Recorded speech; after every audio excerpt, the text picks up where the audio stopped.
Welcome to my blog from Fort Lauderdale, Florida. Here in Southeast Florida, the sun is shining 360 days a year. We get a lot of tourists and we love it. They bring a lot of money to society, they bring a lot of diversity. It's really a nice place down here. It seems like the Canadians, the Northeasterns have found that out. So we're blessed with a lot of tourists down here.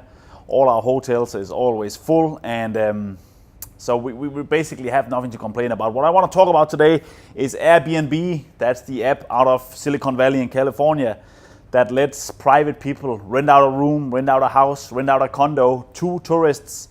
It's a brilliant system. You open your app, you push the button, you see what's available near you, at what prices, at what reviews, you see photos, you can even see videos. You know, the consumer is being enriched a whole lot by this. They get to try different things, and you know, it's cheaper. You don't have to pay $200-300 at night as you do as the Hilton. So your selection is much broader. So like most innovations, it benefits the consumer. And normally I'm all for innovation that benefits the consumer, but it has to be fair. And I see there's a problem with this Airbnb. Here in Fort Lauderdale, we're part of the big metropolitan area in Miami, Palm Beach, Fort Lauderdale. There's 9 million people plus tourists, so there's a lot of action here all the time. So when we plan this city, we designate different areas for different activities. At the beach corridor, we allow for hotels, high-rise hotels. Here in the middle of the city, we allow for residential neighborhoods, and out west, we allow for industrial production. So we kind of decided here that that's the name of the game. Out there you want to play, in the middle you want to live, and out there you want to work in industrial areas. The problem with Airbnb, in my mind, is that they are violating these established laws. In neighborhoods all over Fort Lauderdale now, which have been an area to raise kids, where you go home after work to relax, you talk to your neighbor, you do barbecuing, you take your bike out, that thing is transforming now. You hear a lot of stories now that whole streets, you know, every 10th house have turned into a hotel. And of course the house looks the same, but you have different people going in and out, 360 days a year. Different people, different cars. Tourists, they tend to drink more, they tend to party more, they tend to stay up late at night. So all of a sudden, residential neighborhoods is being turned in to a tourist zone. That's not what you buy into when you buy into a residential area. You buy in there because of the zoning laws, because what you want to achieve is a place to raise your kids, to have a family where you can feel safe, you can know your neighbors. That's what you pay for. And of course the prices reflect that. If you buy a property in a good neighborhood, it's more expensive than if you buy a residential property next to an industrial area because of the dust, the pollution, and the noise. So the laws have been established that way, so we know what we are buying. Airbnb, they turn that on its heads. When an investor buys a house for $500,000, he can rent it out to a normal family, or he can choose to put it on Airbnb. If he puts it on Airbnb, his profit doubles. He makes the double amount of money by getting different people in from all over the world every day, every week.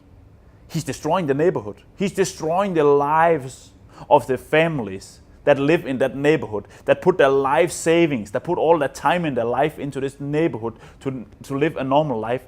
So here we are. There's a guy, he makes a lot of money by hurting other people. Of course, he benefits the consumer. I am aware of that. But the only reason he's making this above normal profit is because he's violating the established zoning laws, and he's hurting the whole community in the way. So in my mind, this guy that runs the Airbnb house here, he steals money out of the pockets, and he steals happiness out of the pockets of his neighbors. That's not fair. The other point to this is the guys who bought hotels at the beach, that's designated lots where you can build hotels into 20 stories high. There's only so many lots of that. That means that an investor comes in, put his life savings, take out a bank loan. He has to pay a lot of money for that lot because it's rare to get your hand on a lot where you're allowed to do that.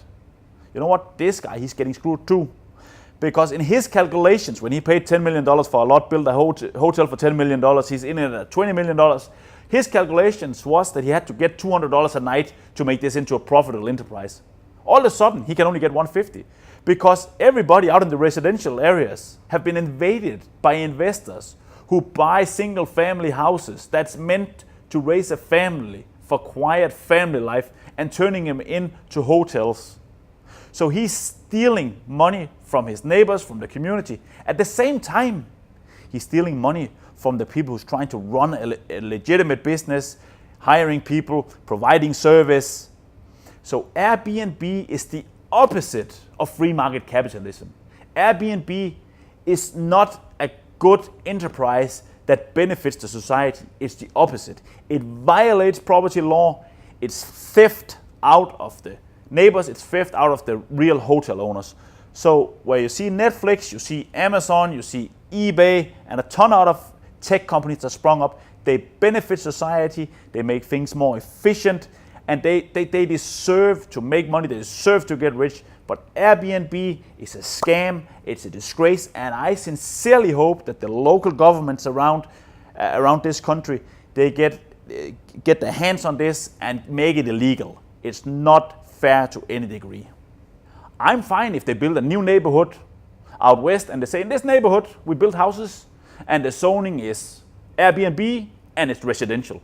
Then people know what they're buying.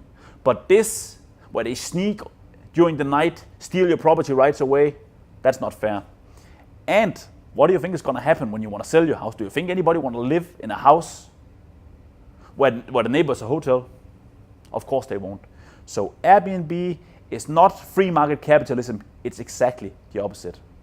Thank you very much. That's all from today. Remember, if you like this video, press the like button. If you have any comments, if you disagree, agree, throw a comment. I'll reply to it. It's always interesting to hear how you see the sides of the subjects I bring up. But thank you very much for listening in. See you next time.